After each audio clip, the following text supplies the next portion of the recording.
मंगल Shani conjunction के बारे में आपने बात की है आज, तो हम जो चार्ट पे डिस्कस करके लाएंगे। आपने पूछा कि ये कैसे, मैंने बताया। तो मंगल और शनि का जो कंजंक्शन है, वैदिक एस्ट्रोलॉजी में इसको एक नेगेटिव कॉम्बिनेशन मानते हैं, क्योंकि मंगल जो है वो गर्म स्वभाव का है, शनि एकदम ठंडे स्वभाव का है, एकदम कोल्ड उसका स्वभाव है।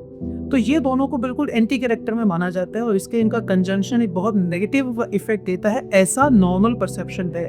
लेकिन मैंने अपने जो भी अपने करियर में जितने चार्ट्स देखी और मैंने कई सारे सिचुएशन देखी, तो मैंने पाया कि यस, ये एक नेगेटिव कॉम्बिनेशन है, बट नॉट ऑलवेज, हमेशा नहीं है। डिपेंड करता है कि आप नेटल चार्ट देख रहे हैं, जन्म पत्री देख रहे हैं, या फिर आप कोई ट्रांजिट को चेक कर रहे हैं, उस समय पे कोई सिचुएशन पर टेस्ट कर रहे हैं। तो दो किस्म के मेजरली एस्ट्रोलॉजिकल स्टडीज होती है, जिसमें कि बर्थ चार्ट को देखते हैं और दूसरा बर्री एस्ट्रोलॉजी, जिसमें कि आप ट्रांजिट को देखते हैं। तो दोनों में इनका इफेक्ट अलग ढंग से आता है। तो बर्थ चार्ट में अगर ये कॉम्बिनेशन में है, दोनों एक साथ एक ही राशि में बैठे हैं, मंगल और शनि, तो भी, और ट्रांजिट में है तो भी, मूल जो एक प्रभाव आता है वो है टफनेस का। वो देता है एक टाइप ऑफ रिजिडिटी और एक टफनेस।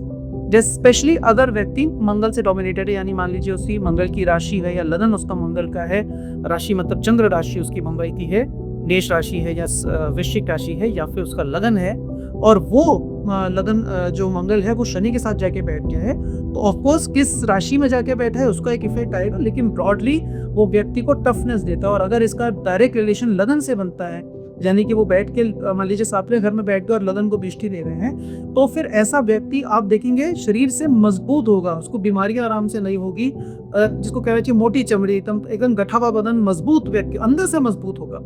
और गोचर में जब ऐसा कॉम्बिनेशन बनता है, जैसे कि इन दिनों बना हुआ था, आपको ऑलमोस्ट रिलीज हो रहा है, तो ये मेंटल टफनेस देता है। और अगेन मतलब व्यक्ति जो है वो इजीली कॉम्प्रोमाइज नहीं करता, इजीली अपनी बात से बैक आउट नहीं करता, इजीली अग्रीएबल नहीं होता, किसी की बात को मान ले आसानी से नहीं होगा, तो जहां पे है वहीं पे टिका रहेगा। खास तौर पे अगर मंगल का व्यक्ति है, क्योंकि जैसे कि आप देखें ईरान में, एक जनरल आपको एग्जांपल के तौर पे कहना हो, तो न्यूमरोलॉजी के हम देखें, क्योंकि हम एस्ट्रो न्यूमरोलॉजी परफॉर्म करते हैं, जो सब्जेक्ट हमने स्टार्ट किया था पूरे वर्ल्ड में, तो इसमें हम देखें ईरान जो शब्द है वो नंबर 9 के ऊपर अलाई होता है। ऐसे में हम समझ सकते हैं कि इस पूरे देश को हम एस्ट्रो न्यूमरोलॉजिकली 9 नंबर से रिप्रेजेंट मान सकते हैं। और यहाँ पे हम देखें कि ईरान का जो मौका था जब बातचीत की टेबल पे आने की बात थी, उससे जस्ट पहले जब ये कॉम्बिनेशन बना हुआ था मार्स का और सैटर्न का, तो वो ईरान जो 9 नंबर का है, जो मंगल 9 नंबर मंगल का है, वो अग्री नहीं करा आराम से, वो टूटा नहीं, वो टफ रहा। वो इतना भी नुकसान होने के बाद भी टूटा नहीं,